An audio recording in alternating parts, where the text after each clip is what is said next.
Good morning everyone. ये class 4 की Hindi second की क्लास है, जिसमें कल हम पढ़ रहे थे पार्ट 2 दादाजी की बगिया। अब इसे हम आगे देखते हैं।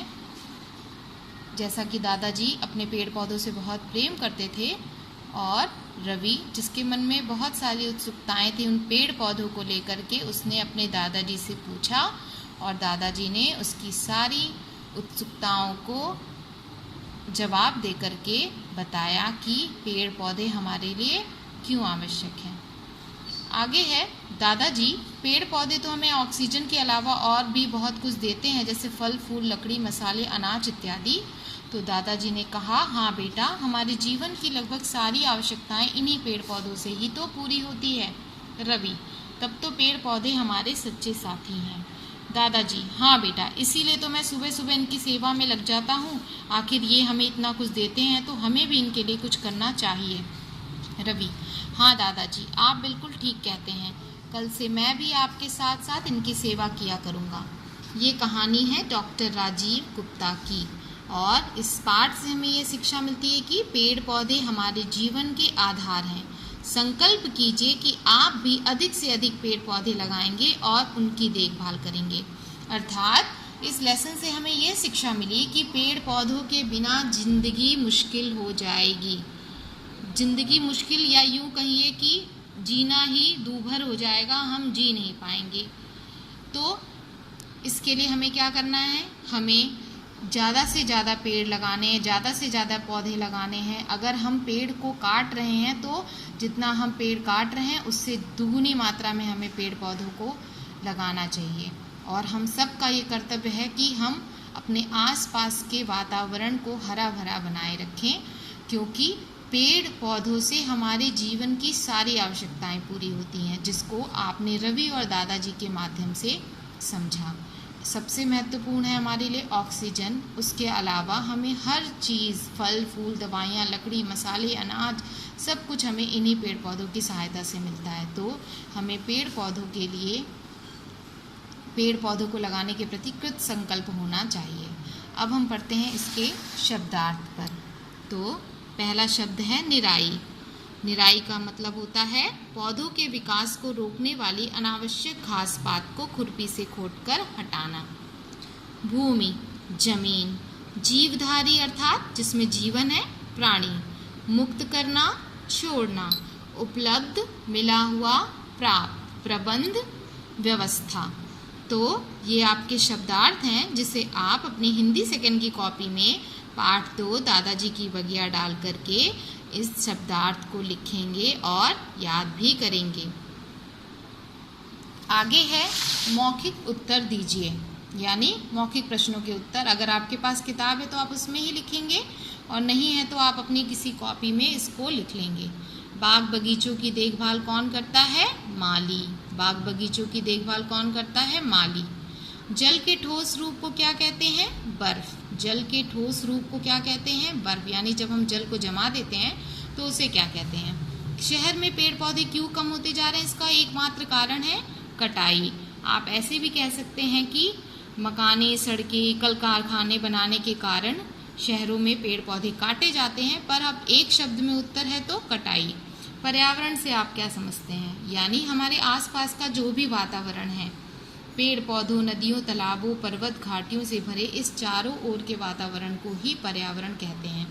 आपको ये आंसर कॉपी में लिखने की ज़रूरत नहीं है। अगर आपके पास किताब है तो आप इसमें लिखिएगा, और अगर आपके पास किताब नहीं है तो आप सिर्फ इसके आंसर्स को आप कहीं पर अपनी हिंदी सेकंड की कॉपी में लिख सकते हैं, या इसको आप समझ सकते हैं कि बाग बगीचों की देखभाल माली करता है। जल के ठोस रूप को बर्फ कहते हैं। शहर में पेड़ पौधे क्यों कम होते जा रहे हैं? कटाई के कारण, हमारी आवश्यकताओं के कारण।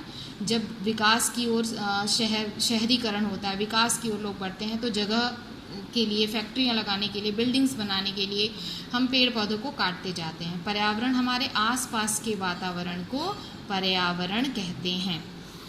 आगे, जो कि आपको अपनी कॉपी में लिखना है, रिक्त स्थानों की पूर्ति कीजिए। निराई का मतलब होता है डैश, जंगली घास को हटाना। निराई का मतलब होता है डैश, जंगली घास को हटाना। सेकंड, क्लोरोफिल से पत्तियों का रंग हरा दिखाई देता, डैश, पत्तियों का रंग हरा दिखाई देता है क्लोरोफिल से। ऑक्सीजन डैश के काम आती है, ऑक्सीजन सांस लेने के काम आती है। पार्कों को डैश का डैश कहा जाता है, पार्कों को शहर का फेफड़ा कहा जाता है। हमारे जीवन की डैश पेड़ पौधों से पूरी होती हैं, हमारे जीवन की आवश्यकताएं पेड़ पौधों से पूरी होती हैं। तो फर्स्ट है जंगली घास को हटाना, सेकंड क्लोरोफिल से, थर्ड सांस लेने के, फोर्थ शहर फेफड़ा एंड फिफ्थ है आवश्यकताएं। नेक्स्ट है आपका विलोम शब्द। विलोम शब्द यानी विपरीतार्थक शब्द, एक दूसरे का विपरीत अर्थ बताने वाले शब्द को विलोम शब्द कहते हैं। तो प्रकाश अंधकार, संयोग वियोग, शुद्ध अशुद्ध, जीना मरना, मुक्त बंधक। प्रकाश अंधकार, संयोग वियोग, शुद्ध अशुद्ध, जीना मरना, मुक्त बंधक। नेक्स्ट है विशेषण एवं विशेष्य अलग कीजिए। विशेषण संज्ञा या सर्वनाम की विशेषता बताने वाले शब्दों को विशेषण कहते हैं। तो शुद्ध वायु अर्थात वायु की क्या विशेषता है कि वो शुद्ध है, तो शुद्ध विशेषण है और विशेष्य वायु है।